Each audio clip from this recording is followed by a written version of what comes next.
welcome to Give Live. Thanks for joining us today. Feel free to say hi in the chat. Let us know you're here. Today, or I should introduce myself. I'm Taylor. I'm the GiveWP content strategist. Today I'm joined by Roni Kripper from Play2Fund, which is a crowdfunding site for virtual concerts for musicians. That is a mouthful. Roni, do you want to say a little bit more about yourself and about the site? Yeah, thank you for the invite. Yeah, Play2Fund is a pretty new project. It was launched right after this madness started with COVID. We actually started with the idea around March, April, and we developed the site really quickly. I ran a team of developers besides Play2Fund, so I had the kind of the technical resources to do to the site. The site was launched in June. We did the first few concerts. But yeah, what we do, it's what you described. It's a crowdsourcing site. Artists can basically create events and embed what they are doing already in other platforms like Facebook Live or YouTube Live, and they can monetize it through contributions in a much more effective way. We can talk more about it, but we offer a lot of tools for artists to, get more from what they are already doing, basically. Right. A little bit more direct way to get money for live streaming. Yes. Yeah. Cool. So you said that you had a few musicians kick it off in June. Do you want to share a little bit about their stories? How did that go for them? I know you said, I can't remember what amount you said you raised within the first few weeks of launching the site, but it was pretty impressive. Yeah, I mean, since the first 3 months of existence, that's where we are now. We are about 75 concerts of live events from artists in 10 different countries. We have people from South America and Cuba and all the US, Israel, Canada. So now we have a few in Europe. So, and we have musicians also in different stages of their career. We have musicians who are, they have a small fan base, and we did a few events with major artists or artists that they have a more exposure, and also different genres. We have popular music and jazz. Now we did a symphony from the Israeli Camerata in Jerusalem. So we have all kinds of things. Generally, the artists, they set a goal, like any crowdfunding campaign.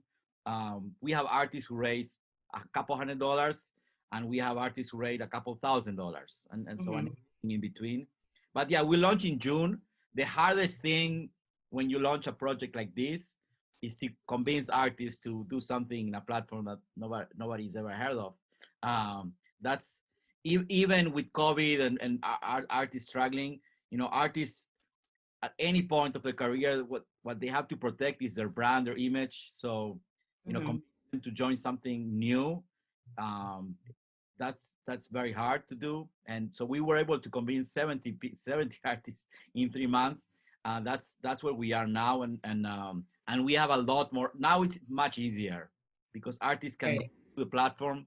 They see it's working. They see the artists are raising a lot more money than they would do on Facebook, or we are starting with just going back a little bit to the concept. The whole idea. In addition to being a developer, I'm a musician. I don't do it professionally, but a lot of my friends do. And so I start seeing when COVID started, a lot of artists doing these live streams on Facebook for either for free or just putting a link to PayPal. And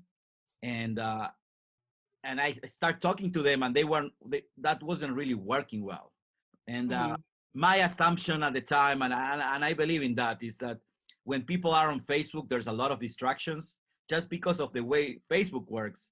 You have a lot of different messages, and things that they are not really built to get your attention for a longer span. And so I don't think Facebook is built to get artists to do live stream and get money, monetize. Right. It's not the purpose of it.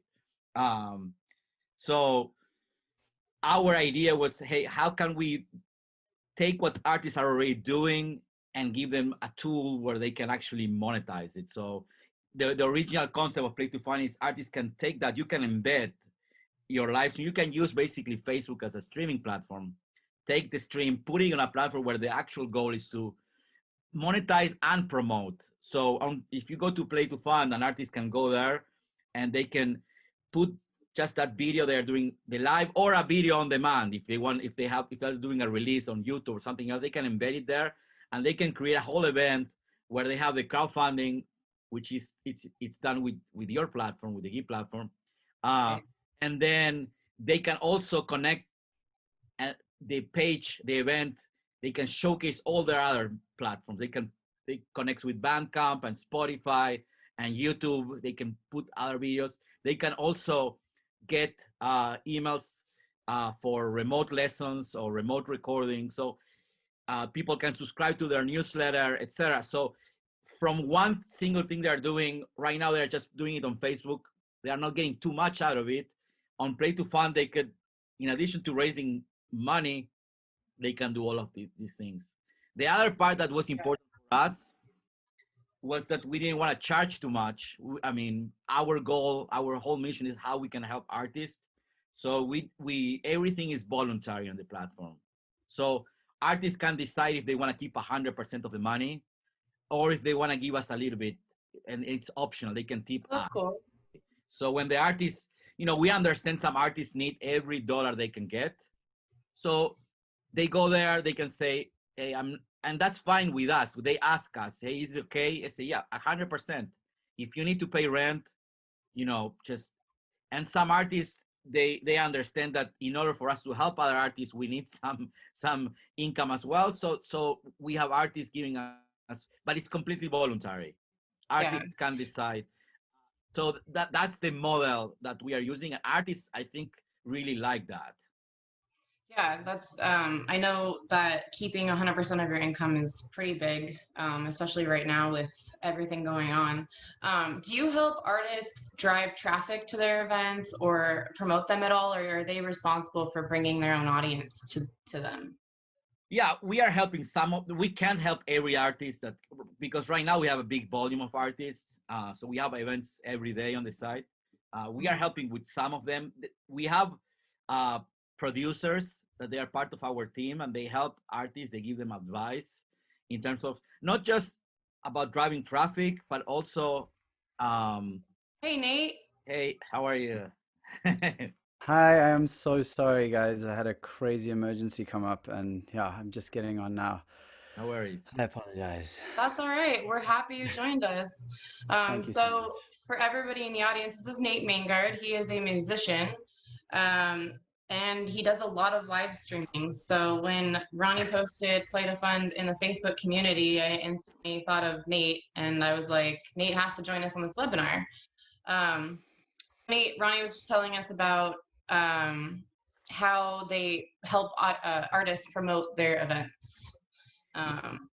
Yeah, it's super interesting because musicians, no matter at what level they are, right now there's just such a high level of uncertainty of everything, so and the truth is, and this is what we tell artists, right now nobody has the answer. Everybody's trying to figure things out, small artists, big artists, whether to do a live stream or do an on-demand event or monetize it or where, so there's a lot of these platforms that they're coming, they're just new. Everything that artists are trying, maybe it's 1-2 years old, which in the big picture, it's fairly new. There's not a lot of information or data of what works, what doesn't work. I think what we want to achieve with this platform is actually getting some of those answers in terms of what's the best approach for different type of artists. Maybe up and coming artists, they have better monetization if they do a concert on demand or live, or if they do it through contributions, or if they do it through ticketing. All these different approaches. as we are doing more and more, we are going to have more information, and that's how we can also provide that information to artists. The same with crowdfunding campaigns. We have artists who are raising a couple $1,000s, and so we are asking them, what did you do? How did you connect with your fans? Some people start maybe 2 weeks prior to the event. They start with one approach to a small group, then they did it in phases. So all these different lessons that we are getting from them, from the artist, that's something we can use to help other artists. And I think that's the best part of what we're doing. It's getting that type of information. So the platform right now, as I was saying, it's a crowdfunding. It's all based on contributions. So the concerts are open. So an artist can go there and embed Facebook, YouTube, and then they can get the contributions. That's done through Give. And what we are launching next week, actually, we are going to have also the option for ticketing. We are not calling it tickets. We are calling it a minimum contribution. So the way it's going to work is, cool. So the concert is going to be open for the first 5 minutes. And after minute 5, there will be a pop-up. The artist can decide what's the minimum, and people have to contribute at least X amount to view the rest. So we are going to have basically both things available for an artist. When the artist goes and creates an event, they can decide, I want to do it open using Facebook or YouTube with contributions. So anybody can see it. Anybody can decide if they want to contribute or not. Or I want to do it closed. If they do it closed, they have to stream it through us, because if we stream it on Facebook and YouTube, there's no way to block it. So it's open. Right. That's awesome. Nate, have you ever run an event like that where you kind of like let people listen for the first few minutes and then ask for contributions? No, so next week it's gonna be the first. And this is actually an idea we got from an artist. That's the thing. We are talking with all these artists, and they are asking us, can we do it this way? Can we do that? Some artists have really great ideas, and so this came up in a meeting with an artist. They wanted to do it that way, and say, okay, let's give it a try. So now we are opening it up to everybody, and we'll see. We'll be able to compare. We actually have one artist who did an open concert, and he raised about $1,200. And he's gonna try doing a closed concert now. So we'll be able to compare. And that's— Oh yeah, like a A/B test type of study. That's the type of data that I think it's gonna be really interesting, because again, we are just very new, but the good thing is we do have, I manage a large team of developers. I run a development company, so I do have the technical resources to talk to the artists, and if they have an idea, I can say, hey, let's try it. So that's kind of the advantage. Yeah. Even though we are a small platform, behind it we have a large team. We've done large scale projects, so we can't really tackle those requests. If they are, we are getting some crazy requests too, but a lot of the ideas that artists have are really great. And yeah. So we are gonna try them. But the biggest one is definitely having the option to do open or closed concerts with ticketing, which again, we are not calling it ticket, but and see what happens. See if I think that the social media approach alone, just doing the concert on Facebook, I think there has to be a larger conversation in the music community, whether that's helping or hurting, Yeah.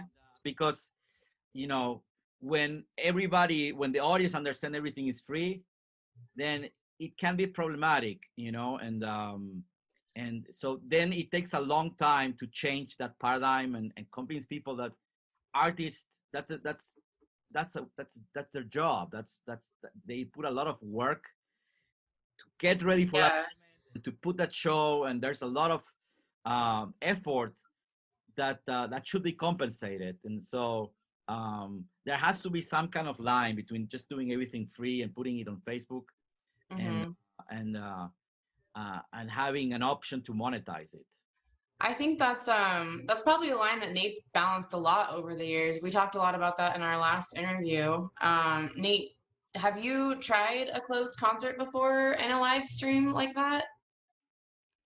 I did years ago. I tried. There's a site called Concert Window. I mean, I've live streamed on pretty much all of the platforms at one time or another where I could, and I actually really agree with Ronnie about someone asked me this. I was in an interview just a few days ago, and they quoted me as saying at some point that the value of music is zero, and I said that's not something that I like. What I was saying in that quote was that it seems that it's reached almost zero just because of how people consume music and how we treat music in the world. And I actually think it's a really big problem that the value of a song intrinsically is almost zero because, as Ronnie's just said so well, like this is our job. It's not but it's strange because it's viewed as a job that's like not really that important. People are like, oh, like maybe have something to fall back on, etc.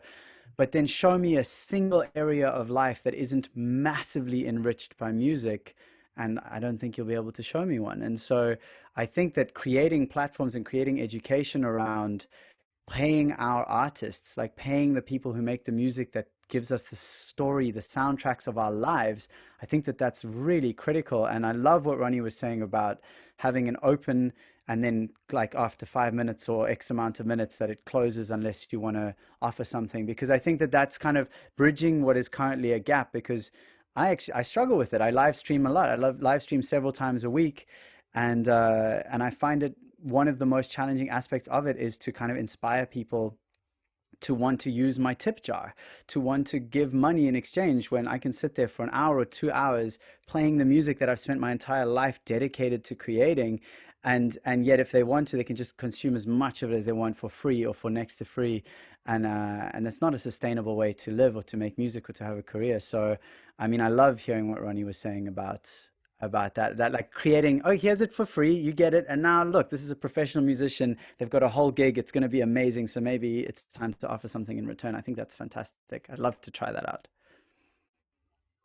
Yeah, yeah, it gives the artist the opportunity to explain that also when people are joining in. But yeah, I think the bigger conversation is really educating the audience, that this is valuable. It has a value, and it has to start from the musicians too. I mean, that's that was the challenge when COVID started. The social networks were inundated with live streams from artists, and so because of that, it's hard. People go and then pay when everything is just right there. So I think the artist community needs to really take a step back and really, it has to come from the bigger artists too. I mean, if they decide that they have to scale down from being all the time doing Instagram Live and Facebook Live, and they will give an opportunity to the smaller scale artists to monetize as well. I mean, it's I see the case. There was an example that I tell some of the artists in Argentina. Everybody was doing the free live events, and then one of the biggest artists in Argentina, like top 5 artists, he started doing paid concerts. It was the first one he went, and then after that, they all switched to pay. They follow that trend. So it started from high up, and then it trickled down, to everybody else in the music community. And so, and it was the interesting thing about that. It was a very fast process, from the time he switched to pay, then a lot of people switched to pay concerts very, very quickly, and so that's what we are trying to accomplish with Play2Fund. It's give musicians tools, and also, as you are asking me, I mean, educate them. First, we have to educate ourselves. That's what we are doing now. We are learning as we are doing concerts, what works, what doesn't work. And not only about financially, also about promotion. We have artists who got 20 new subscribers, or they got an email about an online lesson, or they got more followers on their Spotify channel. They got all that from that single event, so they were able from a single event get a variety of different benefits, and none of that would be possible just by doing Facebook Live, basically. And that's I mean, it's not that I'm against Facebook Live, but if that's the only thing you're gonna do, it might not benefit you in the in long term. You need a little bit more of a holistic approach. That actually brings me to my next question, which is more about diversifying the income as a musician. I know that Play2Fund also offers recording. I have a fuzz floating around. Sorry. I know that Play2Fund also offers recording requests and lesson requests. Can you tell me a little bit more about how that works, and if anybody has found success with that? Yeah. We have some artists that they got requests. That's a way to, you know, when you're doing the live events, especially up and coming artists, they are looking for exposure. But the next step is they need to tell the world that they are available for certain things, and that's what we offer them a communication platform, basically. So when they create the event, they do have the option. There are two boxes. One is for online lessons, so they can list what the services they are providing, either instruments or any other services, and then people can contact them directly through the platform. And the same goes for remote recording. I mean, right now artists are looking for any way to make money while they can play live, and so those two are crucial right now. Remote recording and online lessons. So long term, we want to give them more options in terms of scheduling and things like that. Again, we build a site very quickly. That's one of the things when we came up with the idea, we said we need to have this built now. And I said, well, this is a large platform. How, you know, I tell people, if a client calls me and say, I want to build Play2Fund, I'll tell them, we'll build it for you in 6 to 12 months. Let's plan it. We'll work well. We'll you know, and I told my developer to build this in 4 weeks. And I was like, and they told me, you're crazy. I said, no, we'll do it. So we decided that we'll build it and then we'll start adding features. Wow. So in order to, for example, to do closed concerts, we need to be a streaming platform. You can't do that in 4 weeks. So but we've done it in 3 months. So that's what we are launching next week. So effectively, we are going to be a crowdfunding, but we are also going to offer streaming through the platform. People will be able to stream directly from their browser with one click, the same way they do on Facebook or YouTube. Also for free, you know. So wow, that's pretty awesome. So that's the challenge. It's because the time is now. I mean, artists need help now. And in the conversations we have with artists every day, I mean, that's the beauty of what we're doing. I mean, we are sending checks to artists every day, and we are talking with new artists every day from different countries. So, but the conversation is really literally always the same. I mean, artists have the same needs. I think it's one of the communities that suffers the most and will suffer for the longest, because I think when everything returns to normal, still it was gonna take a long time for people to go back and enjoy live concerts and go to smaller venues. So for musicians who live from live gigs, it's gonna take a long time to at least get back to what they used to make pre-COVID, even with a vaccine, all of that. So we need to provide solutions now. So that's why we had to build this quickly, and that's what we did. I mean, I'm super proud of what we were able to do in such short term. Oh. I'd love to ask just around, because it looks, as you say, like you guys have done something really incredible in a really short space of time. But then the question I'm always asking these days is like, where does the money for you come from? And maybe that's a question you don't have to answer yet, or that you don't want to answer yet, which I totally understand. But based on platforms like Instagram and Facebook and stuff, that our data is the customer, or at least is the product. So yeah, I'd just love to know if how you see yourself structuring that going forward, if you'd be willing to talk about it. Yeah, for sure, for sure. I mean, we tell artists, and this is the truth, that our mission is really to help artists right now.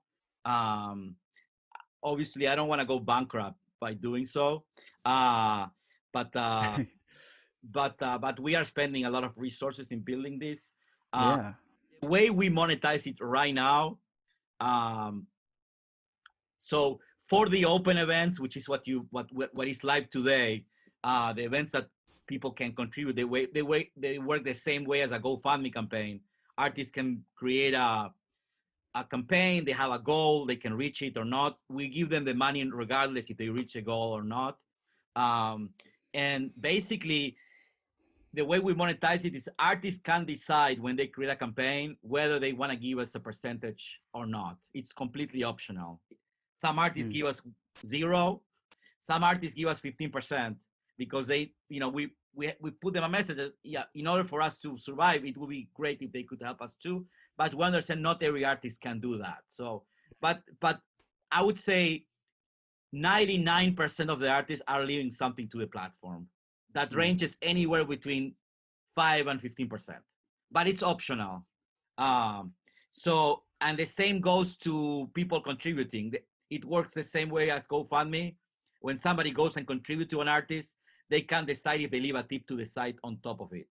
And I would say most people are leaving something as well. So between what we get from both ends, we are getting enough, at least to make the platform sustainable, I think, for the long term. But we are we only did about 75 events so far. So 75 concerts in 3 months. So the data we have is limited to these 75 events. But that's the way it works. For the closed events with ticketing, it would be a little different, but still we're gonna have a fee, but it's still gonna be probably under 10% total, which is, it's a fraction of what any Ticketmaster or Stage It or any of those platforms that charge anywhere from 20 to 30% or more. So we wanna really cover expenses and be at right now. Right now the goal is to send those checks to artists every day. That's to us, that's the biggest reward. And work with artists and even convince artists that they didn't even think about doing a live stream. So we have to explain them, give them some of the knowledge that we are acquiring. But short term, that's how we are monetizing the platform. The platform doesn't have any ads. We don't sell the data to anybody. The whole front and center is artists and try to raise money. I mean, we are happy when an artist can raise more money, and when we can send bigger checks and the artists are happier. That's our top priority right now. And we want to keep everything as much as optional as possible. And that goes with the contributions from the artists to us or the community to us. If we can keep it all optional, I think that's a good spirit. Artists feel good about it. We feel good about it. Than doing anything. If we can avoid doing anything mandatory, that's what we would prefer. It would go better with our way of thinking. And so, yes, that's what we will try to do as much as we can, for as long as we can. But the platform is growing a lot. I mean, so we were doing a lot more events. We are getting a lot more requests from people in other industries and other genres. It sounds like Play2Fund would probably be a good solution. We have a guest from a music charity, Kirsten, who asked how Play2Fund could help them continue to share the power of music with their audience who are in hospitals and places like care settings where they can't go in person right now. So do you think that would be something that would be a good use case for Play2Fund? I know you have on the site set up your campaign, so it kind of sounds like it'd be awesome for charities in that situation too. it's charities who work with music, that would be perfect. We work, for example, with the Jazz Foundation in New York. It's one of the largest non-profits. They help artists after like Katrina. Now with COVID, they have thousands of artists that they help financially, and we partner with them. They are recommending all their artists in the network to use Play2Fund to monetize their events. And some of the artists, they do play in venues. Some of the artists play in high school. Some they play in hospitals. So yes, definitely they could set up crowdfunding campaigns. We are adding a few features. Actually, I saw one on the forum of Give the other day, and they were talking about that Give is building it, and we already implemented custom. We had to do it because it's not, which is combining goals for separate campaigns. So we are doing that. Right now we are doing it when artists request, but they can basically create multiple events with the same goal, for example. Cool.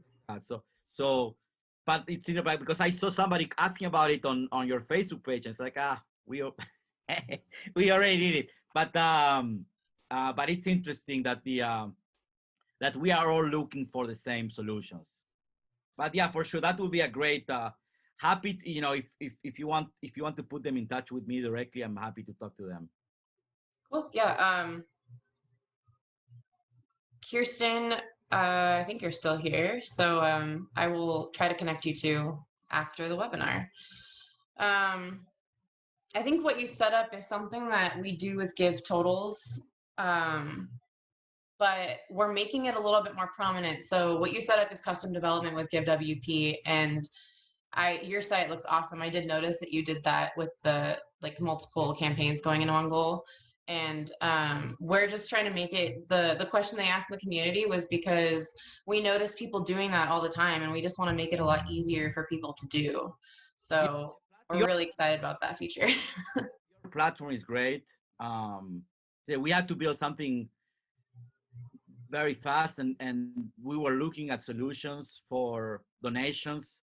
And your platform checked all the boxes. It had a lot of different add-ons and things that we needed.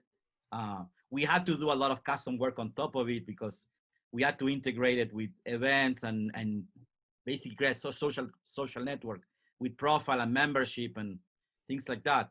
But all the contributions and goals and forms and merchant integration, all of that was really, really helpful that we could use the platform, and it was available. I think it was a great starting point for us. Yeah, I had to inspect your site to figure out how Give was integrated. I was like, this isn't Give. Yes, it is. Yeah. I got actually a few, after I wrote on Facebook, I got a few emails from people asking me how I did it and if I could help them. Unfortunately, we don't have the time to work on other people's projects, but to do like custom integration of Give and things like that. But yeah, I mean, we use a lot of the things that you already have out of the box for sure. We had to tweak them significantly, but the back end is there. All the reporting is great. A lot of these things are really great tools. So I think you're doing. I mean, I wasn't familiar with the platform before, and it's funny. With my company, Networks That Matter, which is a development company, we do work with a lot of nonprofits, and we actually develop a large crowdfunding site for the Methodist Church, like 8-9 years ago. I think Give wasn't there, right? No, not that long ago. So at the time we had to do a lot of these things custom. I mean, and with goals and things like that, and it was a lot of work. That site is still live, but it's great that you came up with this platform. It's a really great tool. Yeah, I stumbled upon it in 2018, so a few years after I got started, and I think it's awesome. I use it on my writing website in the same way Nate does on his music website as a tip jar. So I think I have one question left, which is pretty much, I think you've answered it a lot throughout the webinar, though. It's a little bit more about the challenges of live streaming for musicians, and I think that's probably why you're adding a streaming platform to your website. Could you talk a little bit more about that? Yeah. I mean, live streaming, it's for artists at least, and concerts, it's fairly new. um and there's different levels of stream. There's some artists that they are happy with just recording and putting, from their bedroom. Some artists really want to do something a little more advanced, and they wanna connect it to a sound system and have multi cameras and have other things. And for that, there are other options. So for live stream, there's a wide variety of options. The same way for live gigs, there's different setups, and I think it will evolve into that as well. With Facebook and YouTube Live, we did have some constraints because we don't have full control of the platform. People are embedding to us. Obviously, we cannot close it. So if you want to charge tickets, Facebook doesn't allow that. Not on for people if they want to do it there, and they cannot. We cannot do it from the platform. If they are embed live stream through Facebook, then they have to do it for free. So in order for us to give people more options, we needed to have more control. And so the only way we can do that is by being a streaming platform, which is a lot of work, and it's obviously much more expensive for us. And so Yeah, I bet. we're gonna offer it's all the different options. So right now for the closed events, people are gonna be able to either stream directly from the browser with one click, or use something like OBS. So OBS it's a free software that you can download and you can use for streaming. And basically you can connect. It's just two fields. It's like input and output. You connect it, and then it will stream directly to Play2Fund from OBS. It's super easy to use. You can learn it in 5 minutes. But an artist has more options with OBS because they can put text. They can easily connect it to a sound system, and so they can have more flexibility. So that's what we'll encourage people to do. And also we are gonna offer people the option to embed if they want to embed from places that they are not like YouTube or Facebook. Like if they want to use Vimeo Pro, something like that, they will. So we want to give the artists all these different options because there's a lot of opportunities to do crazy things with other if you're using software and something more creative if you want. But the streaming is not going. It's just only going to grow. I think there's going to be more platforms, more options.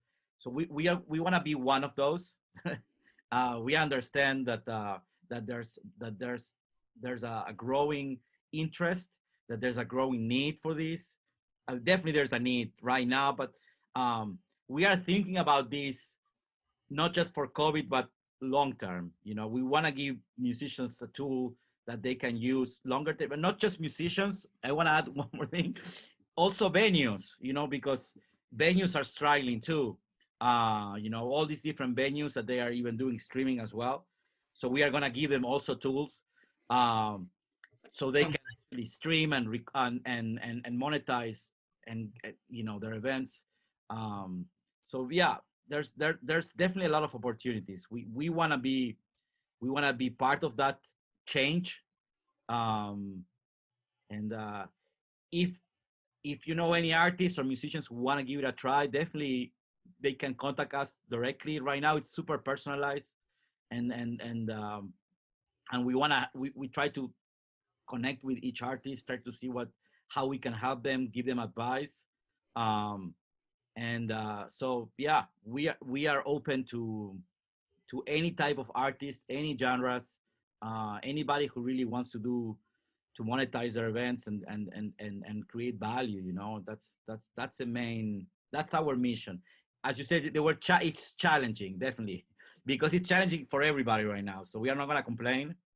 Um, but we like this challenge. I mean, that's what keeps us up. I wanted to ask before, just around this, you're talking about OBS and that kind of stuff. So one of the things that I'd be curious to know is how, I mean, I guess you must be prioritizing audio or both, but like, cause I used to use Crowdcast quite a lot, and I love Crowdcast. I think they're a great live streaming platform, but they were not music oriented. And one of the big struggles, I actually really enjoy going live straight from the browser because just from a processing standpoint, and also from a, like, my live streams are often very interactive. Like, I really want to be able to see people's comments and respond in real time. And as soon as I'm running through OBS or Ecamm Live or one of those third party softwares, then I'm getting like a 20 to 30-second delay between the time I say something and the time they hear something, and it really kind of screws up the immediacy of it. And so I love going live from the actual browser. But then with Crowdcast, people were like, it doesn't sound great. And I was making, my sound was nice, but then, so how, is that something that you guys have already got planned in, or like, how are you catering for the musicians? For the past month, we've done, testings with latency and with audio quality. Yeah, the priority obviously is to reduce as much as possible any kind of audio loss. We are prioritizing audio, but video, we have capabilities of going HD. So Wow. we are gonna offer something comparable to what you can do on Facebook or YouTube. Lovely. Obviously, it's not perfect. Nothing is right now. Instagram Live, all of this. Nothing compares with being in a bar listening to somebody. It's an experience that you cannot replicate. But we are gonna offer something that it's comparable to what they can do on those platforms, but with the option of really monetizing. They do have a live chat as well. We do have a live chat on the event, so people can comment. You can stream it. You can monetize it. You can decide if you give us a commission or not, and you can promote all your other channels in the same page. Right now we are integrating with Bandcamp, Spotify, and YouTube, but we are going to expand that. So we are going to give more options. So we are growing as fast as we can based on what artists tell us they need. And that's so I think with what we have now, the platform as it is, it's already giving a lot more than just putting something on Facebook, like a lot more. We tell artists there's just no reason for you not to use Play2Fund. There's just no, because you are already, even for people who are doing an event on Facebook, they can still do it on Facebook and Play2Fund at the same time. So we are not telling them you don't have to do anything else. It's just, it takes maybe 2 to 3 minutes to set up your profile and the event. So it's just adding another layer to what you are already doing, and obviously after next week when we launch the ticketing option, you can try something new and see if that works, if that, so yeah, all the options are available. I really love what I've seen of it so far. I actually signed up just in preparation to kind of chat with you, and I really, really appreciate the kind of artist-centric thing, because what I realized more and more is that on social media, someone who's watching a live stream on Facebook isn't just watching a live stream on Facebook. They're also avoiding all the other distractions that Facebook is full of. And so to have a space that is really designed to help artists to be heard and get, like you say, as close as you can to that venue experience, I think is really admirable. And I love the way you've set it up. And I love that you link to Bandcamp and these kind of indie music platforms that really respect artists getting paid. So far from what I've seen, it's very, very exciting. I think you guys, the fact that you've done it in such a short space of time is amazing. So yeah, thank you and well done. Yeah, it's been crazy. It's been a really crazy experience. I mean, I deal with clients every day with projects like this, but this is the first time we do it for ourselves, So it's a learning experience for myself too. And we tell people this is a site built by musicians for musicians. I mean, everybody in the team, we are all musicians, so we understand um, the challenges. We can talk with artists. We talk the same language. We can connect. So we don't want to take advantage. We just we understand this is a unique time.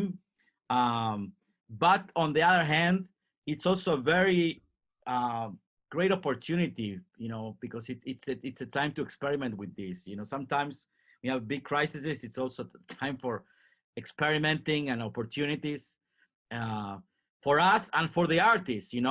They have the time to experiment with things they haven't done before. They are at home.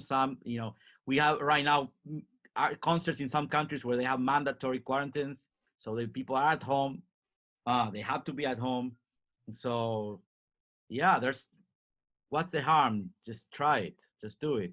I think some of the best art in history was created during pandemics. So Hey, so I mean, I'm being exposed to some amazing musicians right now because of this.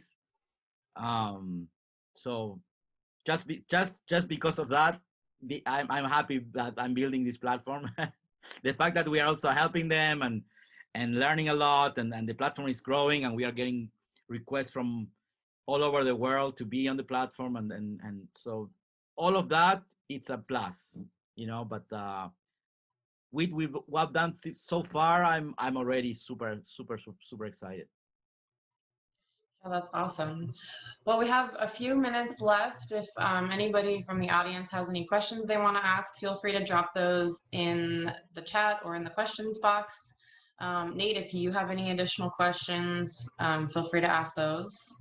And yeah. You might have already, I might have missed this. I know I missed the little beginning there, but obviously everyone now is mobile centric. So like and your site looks beautiful on mobile, but I'm just wondering, like, how has that experience been for people who are watching from mobile? Does it still, like, does it translate? Because it looks so nice on desktop and it looks nice on mobile, but I haven't watched any streams on it.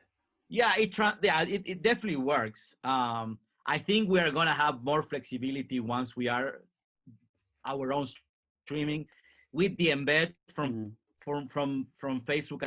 We do have limitations of things that for example, with the embed from Facebook doesn't allow us to put overlays or things on top of it, which we would like to, because we want the focus to be the contribution box.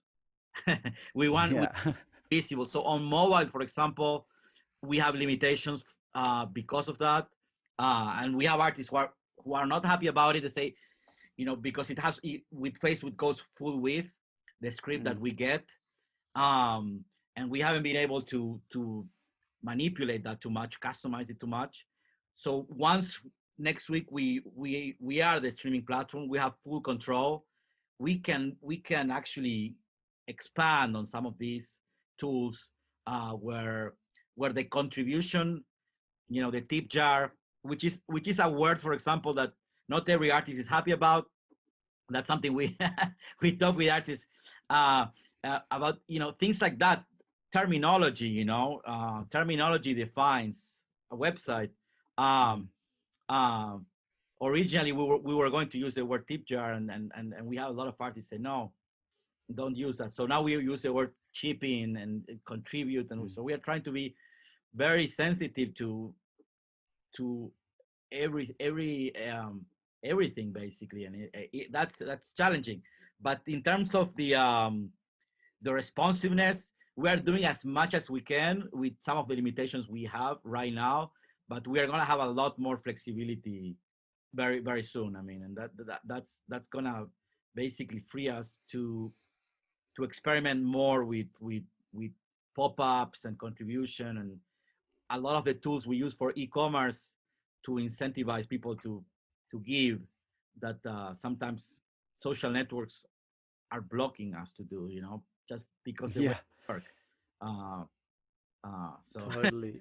I actually heard that on a Facebook Live, and I mean, this is kind of an aside, but that if you put in a link into the description of a Facebook Live, that the algorithm downgrades sharing that out to your audiences from my Facebook page, because if I'm sharing a live stream on Facebook, but then I'm linking to somewhere like maybe my Give page or something like that off Facebook, Facebook considers that a bad thing because I'm taking people off of Facebook. Nobody knows, how, Yeah. you know, we have seen, we had a couple cases where Facebook cut the transmission in the middle because of, copyright concerns, even though these were artists doing the original songs. No. And so it kept going on Facebook, but they cut the option to do an embed. So, and again, this is all artists doing their own stuff.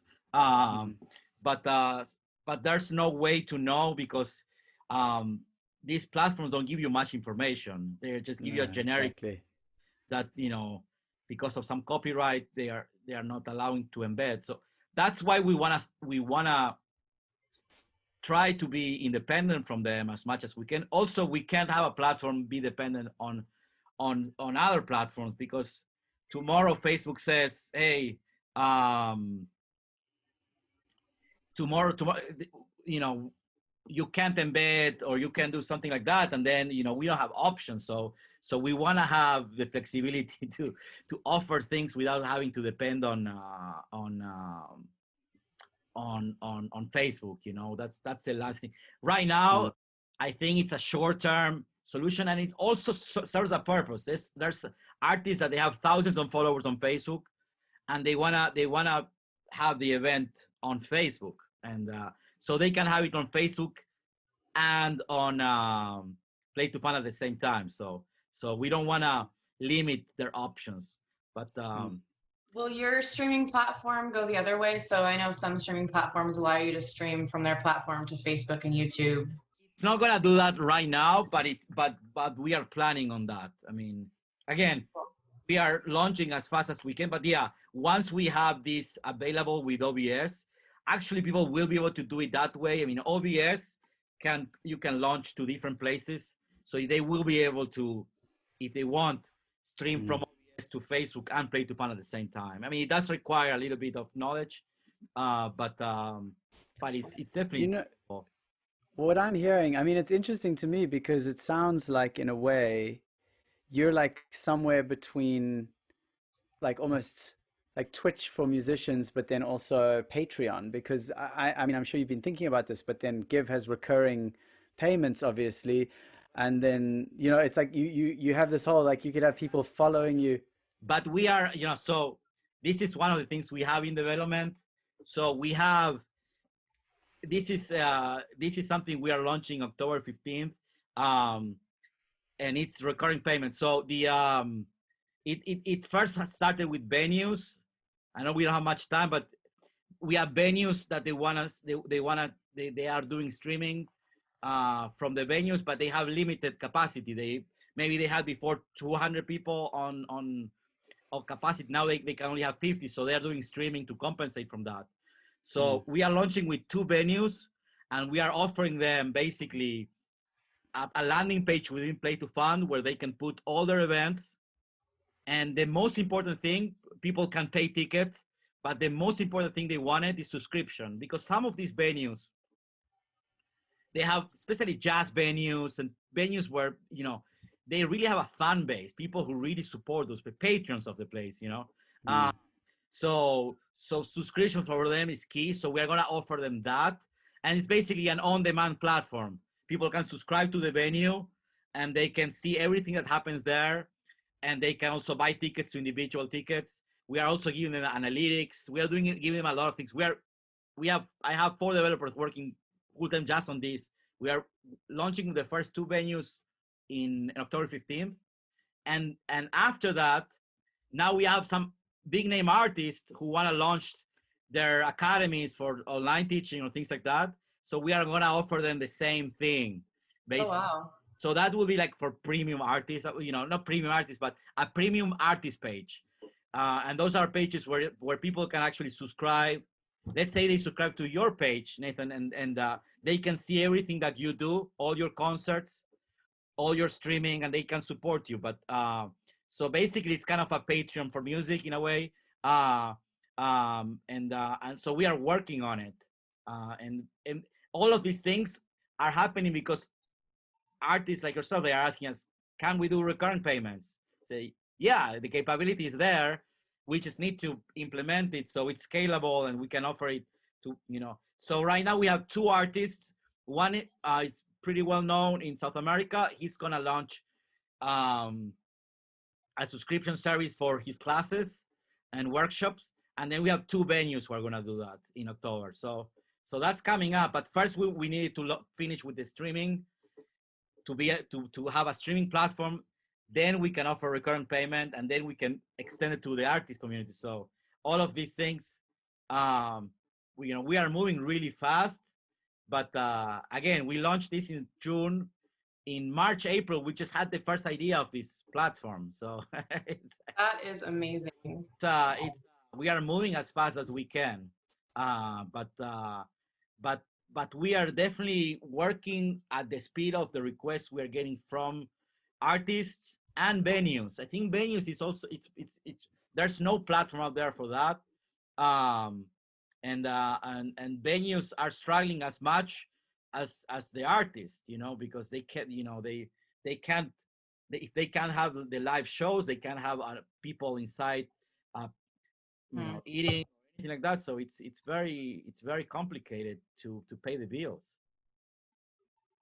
Yeah, definitely. Well, thank you so much for sharing that. But I'm really excited about this platform, and I'll write a recap article and update the Next blog. And thanks so much to all of our attendees today. 5 people who attended are going to be contacted to get your prize. I forgot to mention that earlier. I'm going to send out some Give swag, probably one of these t-shirts, to those people. So thanks everybody, and we'll see you next time.